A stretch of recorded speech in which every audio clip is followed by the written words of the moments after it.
لَمَّا فَهَلْ مِن اب پھر ٹیچر کیا کہہ رہا ہے؟ وَإِلَىٰ أَيْنَ يَذْهَبُ سعید، سعید کہاں جا رہا ہے؟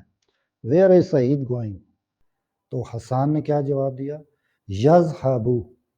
اب یہ اذہب، تذہب، یذہب، دیکھیں کیسے اپنی شکل بدل رہا ہے۔ تو جب آپ سیکھ جائیں گے تو یہ بالکل میتھمیٹیکل ہے، لیکن چونکہ اس کورس اور کتاب کی خاصیت اور انفرادیت یہ ہے کہ ہم ایک وقت میں ایک چیز پڑھتے ہیں۔ تو فی الحال ہمارا موضوع ہے حرف جر الی۔ یذہب، وہ جا رہا ہے، الی السوق، بازار کی طرف۔ تو یہ زیر آئی ہے اس کی وجہ سے، حرف جر اسم مجرور۔ تو اگر گرامیٹیکل انالائز کرنا چاہیں اس جملے کا تو کیسے کریں گے؟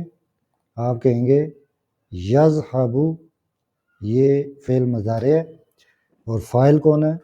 ہوا مستتر ہے، الا جو ہے یہ حرف جر ہے، سوق اسم مجرور ہے، اور یہ دونوں یہاں پہ اس کے جملہ فعلیہ کی وہ ہے مقصد۔